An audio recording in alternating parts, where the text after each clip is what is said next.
네, 오늘은 신부야 신랑한테 가서 살렴, 신부야 신랑한테 가서 살렴 이라는 제목으로 말씀을 전하도록 하겠습니다. 네, 침례 요한의 두 제자가 요한에게 보고합니다. 선생님, 어제 선생님이 증언하셨던 그 예수란 분이 침례를 주니까 사람들이 다 그에게로 갑니다. 그러자 요한이 말합니다. 예수님이 바로 그리스도라. 그리고 그렇게 얘기하고, 그리고 사람들이 예수님께 가는 것은 신부가 신랑에게 가는 것이다. 이렇게 그 두 제자에게 얘기를 합니다. 자, 오늘 우리가 이 말씀을 통해서 배울 첫 번째 교훈. 나는 예수님과 결혼하였다. 나는 예수님과 결혼하였다. 예, 성경은 우리 예수님과 신자와의 관계를 이 결혼에 종종 비유합니다. 정말 기가 막힌 비유라고 할 수 있습니다. 정말 이보다도 우리 예수님과 우리의 사이를 더 잘 설명할 수는 없을 것 같아요. 예수님은 신랑, 우리 믿는 자들은 예수님의 신부. 예, 결혼이란 부모를 떠나서 신랑과 신부가 같이 살면서 한 몸을 이루고 사는 것이죠. 신랑은 가장이 되고 또 아내를 사랑하며 아내 또한 신랑을 존경하고 사랑하고 영원한 사랑의 언약관계로 살아가는 것이 결혼이 아니겠습니까? 예, 신앙생활도 똑같아요. 이 결혼하고 똑같아요. 부모, 예, 어떻게 보면 내가 의지하였고 내게 익숙한 환경이죠. 예, 부모를 떠나서, 예, 내가 의지했던 것, 익숙했던 것을 떠나서, 그리고 무엇보다도 나의 그 옛사람의 그 죄악된 그 행실을 떠나서 새로운 영적 환경에서 사는 거예요. 누구랑? 예수님과 함께 한 몸을 이루고 같이 살아가는 거예요. 예수님을 가장으로 모시고 예수님과 우리는 영원한 사랑의 언약관계로 그렇게 결혼 생활을 하고 있는 거란 말이에요. 이 결혼 생활을 위해서 예수님이 친히 우리에게 오셨어요. 우리 한번 데살로니가전서 5장 10절을 같이 합독해 볼게요. 데살로니가전서 5장 10절입니다. 시작. 예수께서 우리를 위하여 죽으사 우리로 하여금 깨어 있든지 자든지 자기와 함께 살게 하려 하셨느니라. 예. 영적으로 우리는 이미 예수님과 결혼해서 예수님과 함께 결혼 생활하고 있는 거란 말이에요. 신랑 대신 예수님과 신부 자격으로 우리가 살아가고 있는 거예요. 예수님은 재림하실 거예요. 그럴 때 우리의 이 혼인관계가 더 완전한 혼인관계가 되는 거예요.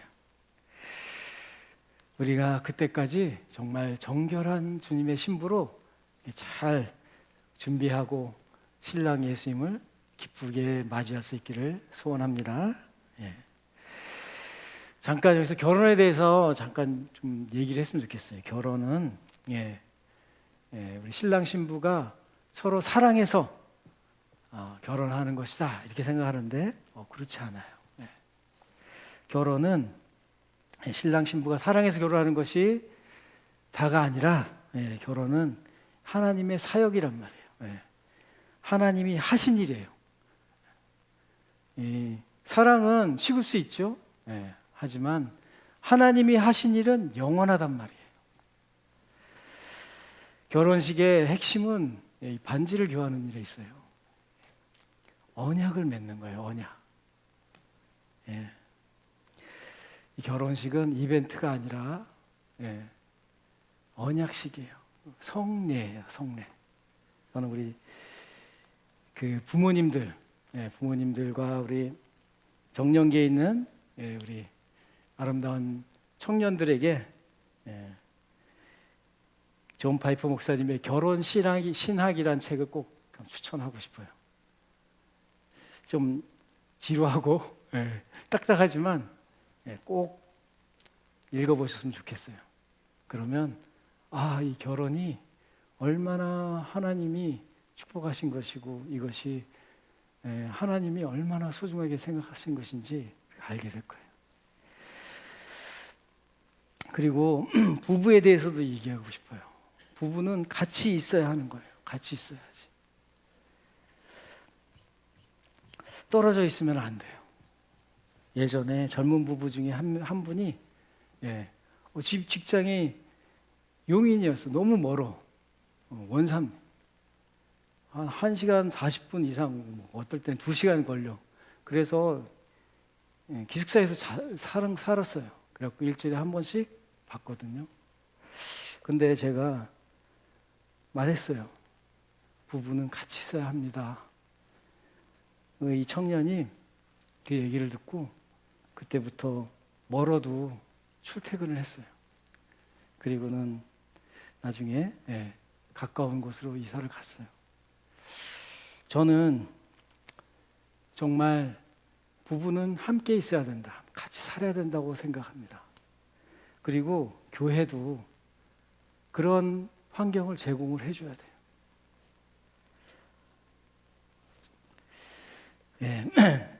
첫 번째, 우리는 예수님과 결혼했죠. 두 번째, 신부여 신랑한테 가서 살아라. 신부여 신랑한테 가서 살아라. 요한복음 3장 36, 37절에 보면 이런 말씀이 나와요. 요한이 예수님을 보고 보라, 하나님의 어린 양이로다. 이 얘기를 하니까 그 침례 요한의 제자들이 이 얘기를 듣고 예수님을 따라갑니다. 그러자 예수님이 이 침례 요한의 두 제자에게 물어봅니다. 말씀하십니다. 요한복음 1장 38, 39절인데 제가 한번 읽어볼게요. 예수께서 돌이켜 그 따르는 것을 보시고 물어 이르시되 무엇을 구하느냐 이르되 랍비요 어디 계시오니까 하니 랍비는 번역하면 선생이라. 예수께서 이르시되 와서 보라. 그러므로 그들이 가서 계신 데를 보고 그날 함께 거하니 때가 10시쯤 되었더라. 두 제자가 침례 요한으로부터 예수님에 대한 증언을 듣습니다. 하나님의 어린 양이시다. 그러자 이 두 제자는 예수님을 따라갑니다. 따라가서 예수님께 묻습니다. 어디에 계십니까, 선생님? 그러니까 예수님이 두 제자에게 이야기합니다. 와서 보라. 와서 보라. 너 내가 사는 곳에 와서 나랑 같이 한번 살아봐. 나를 한번 네가 직접 체험해봐. 초청하신 거예요. 그래서 두 제자가 예수님이 계신 데를 보고 그날 함께 거하게 됩니다. 예수님과 하룻밤 지난 제자가 예수님에 대해서 깨달음 알게 되었죠. 예수님 메시아야. 우리가 예시아를 만났어. 그래서 이것을 베드로에게 전하게 됩니다. 우리도 침례 요한의 제자들처럼 예수님에 대한 증언을 들었어요. 그러면 이 침례 요한의 제자들처럼 예수님께 찾아가서 예수님과 같이 살아보고 직접 예수님을 체험해야 되지 않겠습니까? 한 중매장이가 있었어요. 멋진 신랑감을 한 자매에게 소개를 해준 거예요. 이 친구는 내 오랜 친구야. 이 사람 진짜 찐국이야, 찐국. 얼마나 착한지 몰라. 그리고 무엇보다도 믿는 사람이야. 세상에. 직장도 탄탄해. 삼성전자 다녀. 나 한번 소개팅 해볼래? 그래서 신부가 소개팅에 나왔고 마침내 신랑과 신부는 다 결혼하게 됐습니다. 근데 말이에요. 결혼을 했는데 이 신부가 신랑한테 안 가는 거야. 가도 신랑하고 같이 있어도 신랑하고 대화를 안 거, 말을 안 해. 말을 안 걸어, 신랑한테. 말도 안 들어. 그리고는 중매장이한테 가는 거예요. 우리 신랑 뭐 좋아해요? 우리 신랑 라지 입어요? 엑스라지 입어요? 예. 결혼 초기에는 이럴 수 있죠. 예. 근데 결혼한 지 10년이 된 거야. 근데 여전히 똑같아. 여보세요. 당신 남편이란 말이에요. 직접 가서 물어보세요. 네, 중매장이 이러지 않겠어요? 네, 일주일 내내 남편하고는 말 한마디도 안 하고 주일 예배 때 우리 이 중매자가 우리 신랑에 대해서 뭐라고 얘기하나 한번 들어보자. 이게 결혼 생활이겠습니까? 이게 신앙 생활이겠습니까, 여러분? 정말 우리가 이제 예수님에 대해 소개를 받았잖아요. 그리고 우리 목회자들도 계속 예수님이 어떤 분이신지 계속 설명을 하고 계속 증언을 하고 하나님을 증언하고 하잖아요. 그러면 이제 주중에 예수님하고 직접 살면서 예수님 체험해야죠. 그렇죠? 저는 한 번은 이런 성도들이 이런 얘기를 한 걸 들었습니다. 설교의 은혜를 받지 못해서 내 영이 바짝바짝 말라요. 그런 얘기를 하는 거예요. 너무 가슴이 아팠어요. 여러분, 우리 영혼이 말라가는 거는요, 다른 게 아니에요. 내가 지금 나와 함께 살고 계신 신랑 예수님과 이 사랑의 교제, 이 인격적인 사랑의 교제를 하지 않고 있기 때문에 그런 거란 말이에요. 많은 분들이 매일같이 큐티를 하고 계시잖아요. 너무 잘하고 계세요. 예, 하루의 첫 시간을 하나님의 음성을 듣는 걸로 시작하는 거예요. 하나님, 오늘 나한테 무슨 얘기 하실 거예요? 기대하는 마음으로 들으시고 순간순간 내 안에 함께 살아가고 계신 신랑 예수님을 생각하는 거예요. 내 신랑, 내 사랑하는 신랑이 나와 함께 있지, 내 안에. 그리고 신랑께 인생의 문제를 맡겨야죠. 가정의 문제를 맡겨야죠. 그리고 신랑을 기뻐하고 우리 신랑이 이거 좋아하나 생각해보고 물어보고 들어보고 이제 또 낯간지러운 사랑의 고백도 하고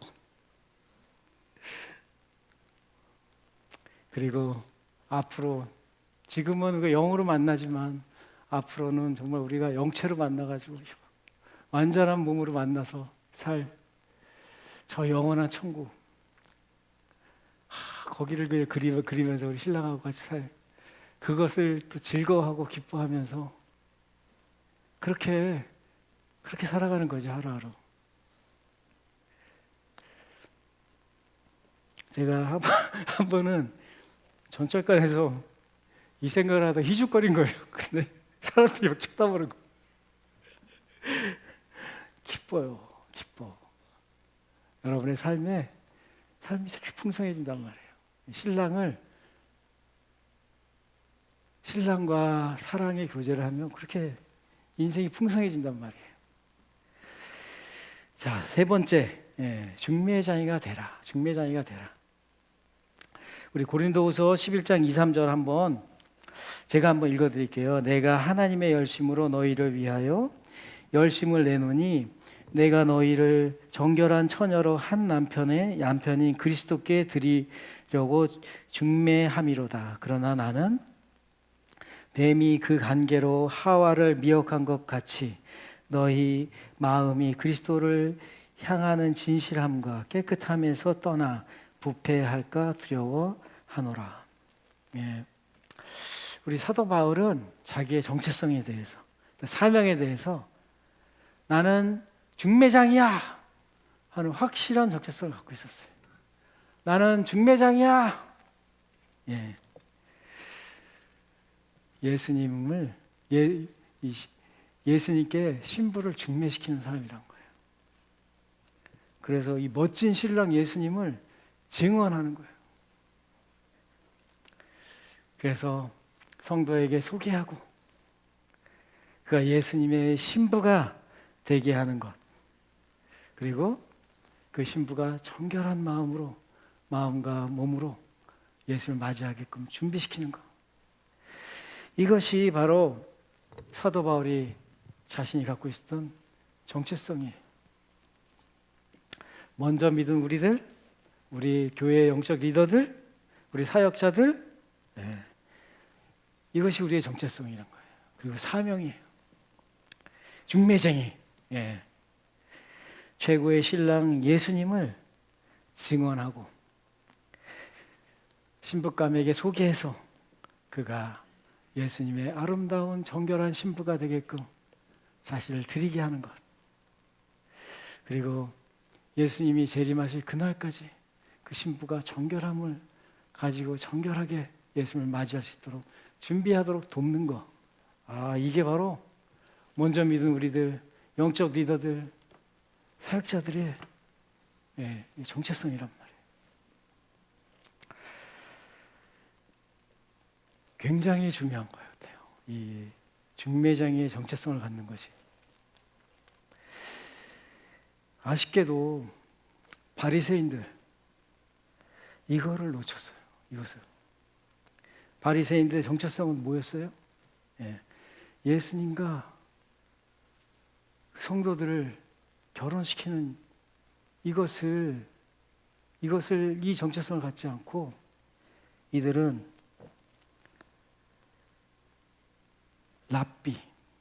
랍비의 정체성을 갖고 있었어요. 성경 선생, 설교자, 성경의 해석자, 성경의 주해자, 이 정체성을 갖고 있었어요. 그래서 가장 중요한 것을 놓치게 버린 거예요. 가장 중요한 예수님을 놓치게 버린 거예요. 우리가 이 중매쟁의 정체성을 딱 잃지 않고, 이거는 정말 영혼의 표대 같아요. 등대 같아요. 그래서 우리를 항상 이것을 향하게 하고 우리의 생각과 행동을 이쪽으로 몰아가는 거예요. 우리가 이 중매쟁의 정체성을 가질 때 예수님을 증언할 수 있어요. 예수님의 증인이 되게 된다는 거예요. 예수님 우리에게 요구했던 거는 예수님의 증인이에요. 증인. 그렇죠? 설교가는 아니에요. 우리가 증인이 될 때 정말 바른 설교를 할 수 있죠.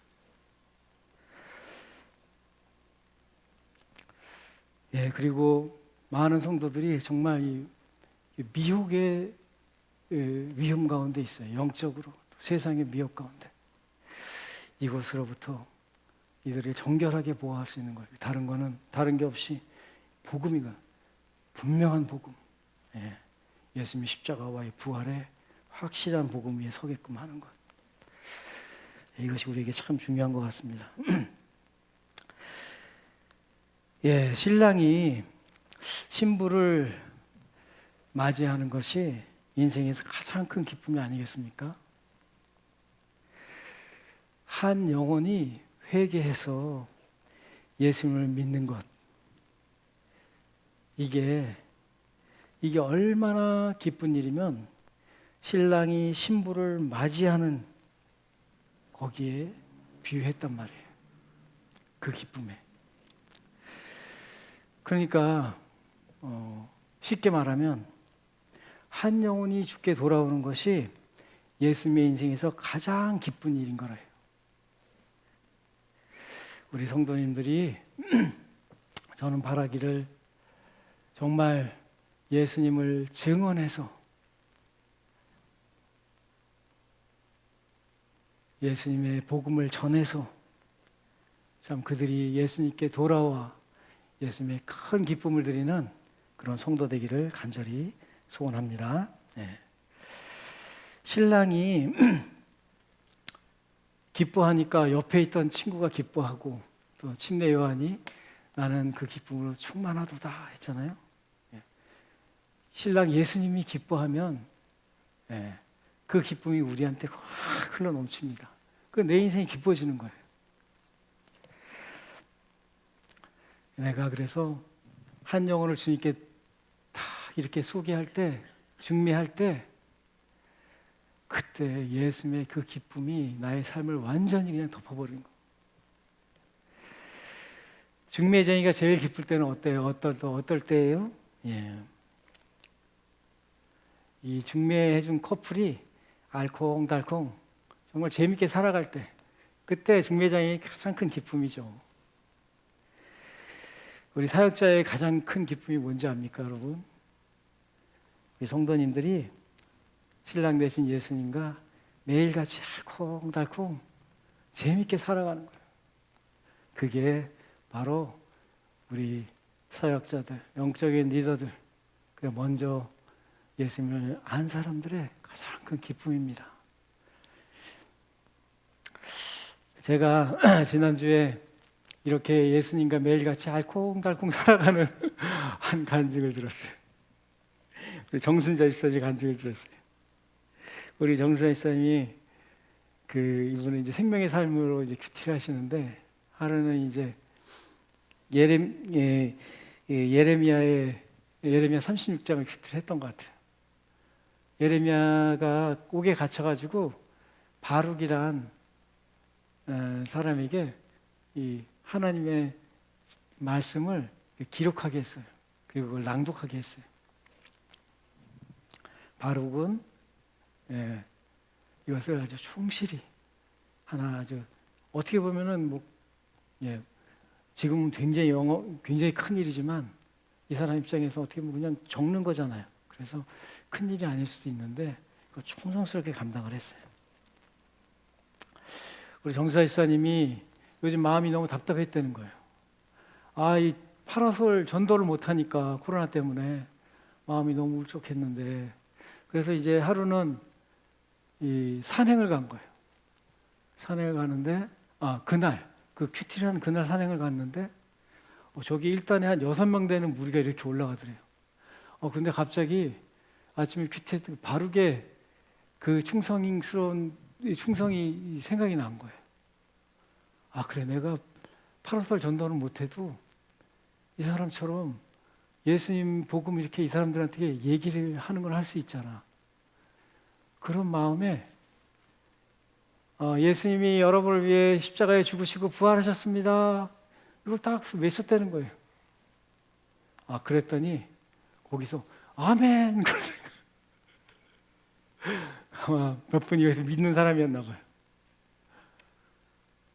그래요, 하나님. 저는요, 이래야 살아요. 이분이 그걸 다시 깨달은 거예요. 복음을 전해야지 산다는 이 정수집사님이 깨달은 거예요.